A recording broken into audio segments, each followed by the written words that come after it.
नमस्कार विद्यार्थियों। बीए तृतीय वर्ष हिंदी साहित्य के प्रथम पेपर के अंतर्गत आज हम धूमिल की रचना मोचीराम के पदों की व्याख्या करेंगे। पहले हम इस कविता का पाठ करते हैं, उसके बाद उसका अर्थ समझने का प्रयास करेंगे। रापी से उठी हुई आँखों ने मुझे क्षण भर टटोला और फिर जैसे पतियाए हुए स्वर में वह हंसते हुए बोला, बाबूजी, सच कहूँ मेरी निगाह में न कोई छोटा है न कोई बड़ा है। मेरे लिए हर आदमी एक जोड़ी जूता है जो मेरे सामने मरम्मत के लिए खड़ा है। रापी जो होता है वो एक औजार है जो चमड़े को छीलने के काम में आता है। पतियाना का अर्थ होता है विश्वास करना। यह एक प्रतीकात्मक कविता है और धूमिल की बहुत प्रसिद्ध कविता है। इसमें बिंब ऐसे उभर करके आते हैं कि जो कवि कहना चाहता है वह दृश्य हमारी आंखों के सामने उपस्थित हो जाता है। कवि धूमिल ने मोची के माध्यम से अपने मन के विचार व्यक्त किए हैं। आज के समय में मनुष्य की जो स्थिति है उसका इसमें व्यंग्यात्मक रूप में चित्रण किया गया है।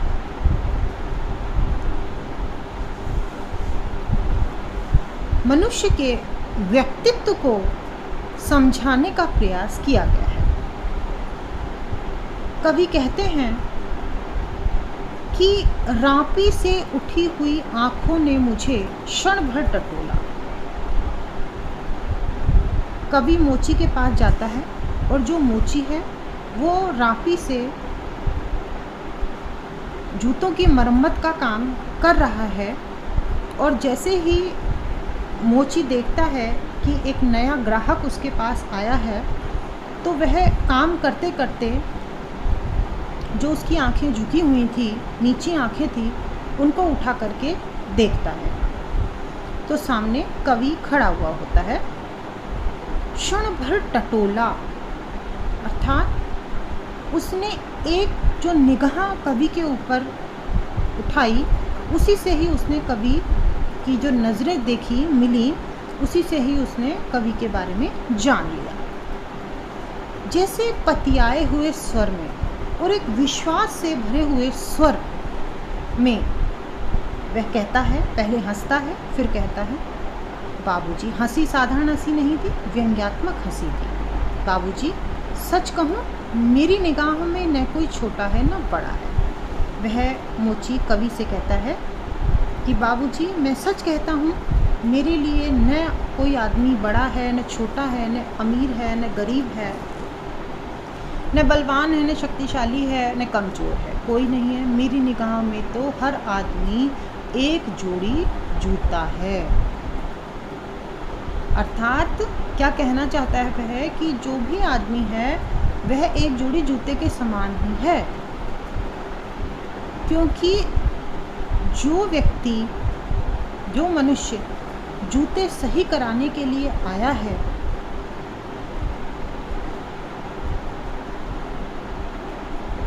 वह आदमी चाहे अमीर हो चाहे गरीब हो, वह अपनी पैरों की रक्षा के लिए ही जूता सही कराने के लिए आता है। और उसी प्रकार वह उस जूते की सुरक्षा करवाता है और एक प्रकार से वो अपनी सुरक्षा भी करता है। कहने का तात्पर्य यह है कि मोची के लिए सभी आदमी समान हैं। जिस प्रकार प्रत्येक व्यक्ति जो उसके पास आया है वो अपने जूतों की सुरक्षा के लिए, या हम ये कहें कि अपने ही पैरों की सुरक्षा के लिए आया है, और जो मोची है वह अपनी रोजी रोटी के लिए उसका जूता सही कर रहा है। तो अमीर होगा गरीब होगा, उसे तो वही पैसे लेने हैं जो उसका हकदार है। इसीलिए वो हर आदमी को एक जोड़ी जूता ही समझता है। इसमें एक बात यह भी स्पष्ट होती है कि जो मोची है वह सबको समान देखता है। उसका जो पेशा है उसमें ऊंच नीच का कोई भेदभाव नहीं है। वह सामने जो व्यक्ति उसके आया है उसे बस केवल एक जोड़ी जूता समझता है और इससे ज़्यादा कुछ नहीं। अब हम अपने अगले उस पर आते हैं। और असल बात तो यह है कि वह चाहे जो है, जैसा है, जहाँ कहीं है। आजकल कोई आदमी जूते की नाप से बाहर नहीं है।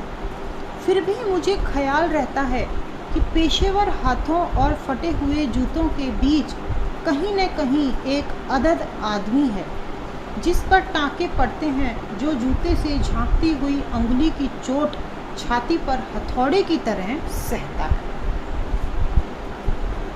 धूमिल की है बहुत ही वास्तविकता दर्शाती हुई प्रतीकात्मक कविता है। मोचीराम कविता से यह अंश लिया गया है। इसमें बताया गया है कि आज की जो ये कठोर सामाजिक व्यवस्था है, इसमें हर मनुष्य अपने अपने जूते की नाप के अंदर ही सिमटा हुआ है। हर आदमी का अपना जूता है, उसका अपना नाप है और उसके अंदर ही उसका पैर रहता है। अर्थात हर आदमी की अपनी सीमाएं हैं, जिन सीमाओं के अंदर वह रहता है। मोची कवि से कहता है कि बाबूजी, और असल बात तो यह है कि वह चाहे जो है, जैसा है, जहाँ कहीं है। आजकल कोई आदमी जूते की नाप से बाहर नहीं है। वो कहता है कि सच्ची बात तो यह है कि कोई भी मनुष्य, चाहे वो कैसा भी है, कहीं भी है, लेकिन अब समय ऐसा है कि वो अपनी सीमा के अंदर ही रहता है, अपनी सीमा से बाहर नहीं निकल पाता है।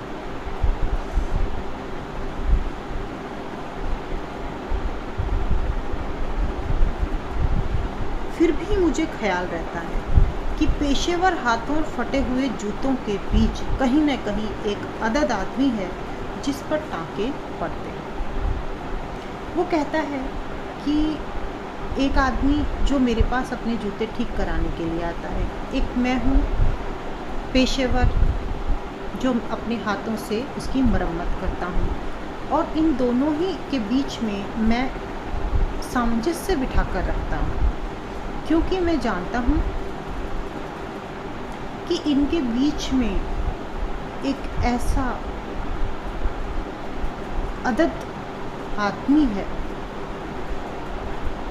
जिस पर टाँके पड़ते हैं, अर्थात जो कशमकश की स्थिति में है, जो फंसा हुआ है,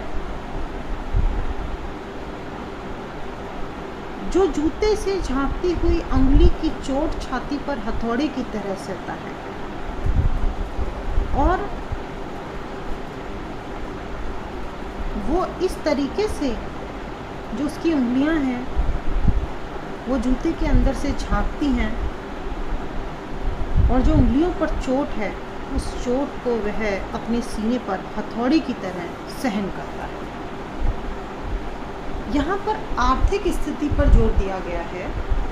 आर्थिक स्थिति के बारे में, महंगाई के बारे में बताया जा रहा है कि जब किसी का जूता फटता है और जूता फट करके जब उंगली बाहर निकलती है तो वह जो गरीबी है वो उस गरीबी को वह व्यक्ति अपनी छाती पर हथौड़े की तरह महसूस करता है।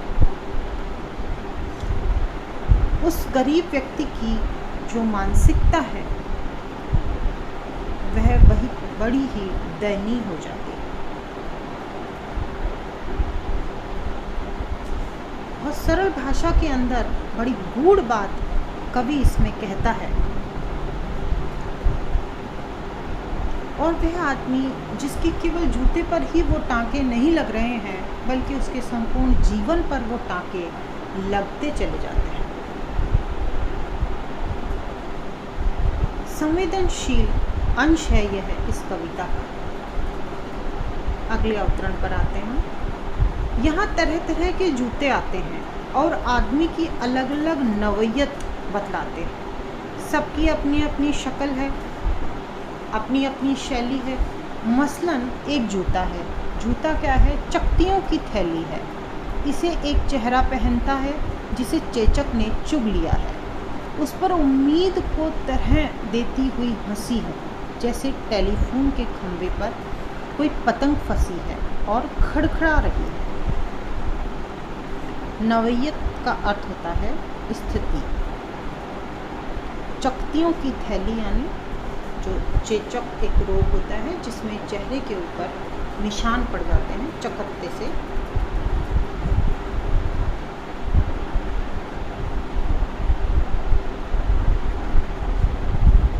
मोची कवि से कहता है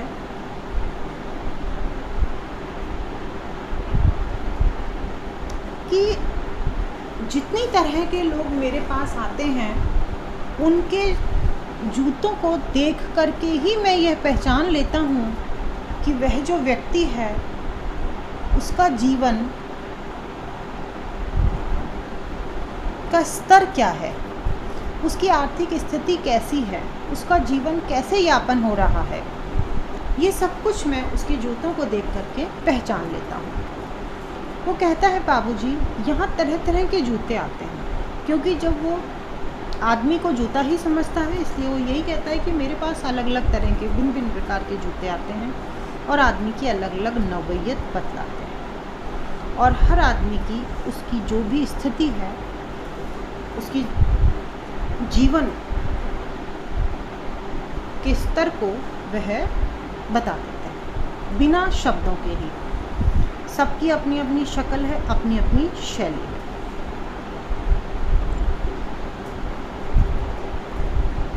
वो ये भी कहते हैं कि जो जूते आते हैं उनकी अपनी अपनी शक्ल है, अपनी अपनी शैली है। और फिर उदाहरण देकर, मसलन उदाहरण देकर जताते हैं कि जैसे एक जूता है। जूता क्या है? वो चकतियों की थैली है, क्योंकि वो जूते को देख करके कैसा लग रहा है? जैसे वो चकत्तों की थैली जैसा लगता है। कैसे कि वह जो जूता है ना वो जगह जगह से फटा हुआ है, फिर उसको बार बार सिलवा रखा था, तो उससे पता लग रहा है कि उसकी क्या स्थिति थी, जूते पहनने वाले की आर्थिक स्थिति कैसी है। इसे एक चेहरा पहनता है जिसे चेचक ने चुभ लिया है। और इस चकत्तों वाली थैली को के जूतों को जिसने पहन रखा है उसका चेहरा भी कैसा है? जैसे चेचक ने उसे चुभ लिया हो, अर्थात चेचक के गहरे निशान उसके चेहरे पर हैं।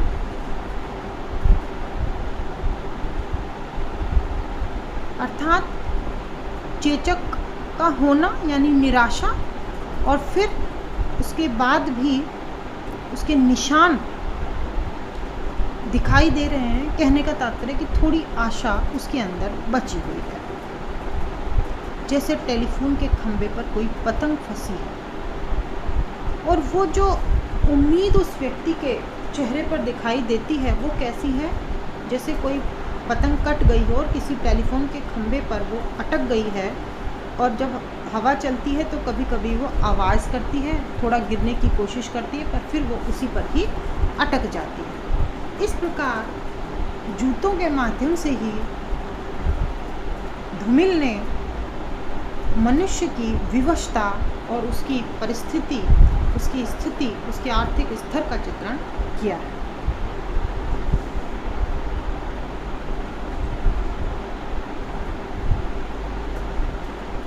जैसे टेलीफोन के खंभे पर कोई पतंग फंसी है और खड़खड़ा रही है, या फिर जो जूते से झांकती हुई उंगली की चोट छाती पर हथौड़े की तरह सहता है। जैसे सुंदर व्यंग्यात्मक पंक्तियों का प्रयोग कवि करता है जिस व्यंग्यात्मक ढंग से वह बेजोड़ है।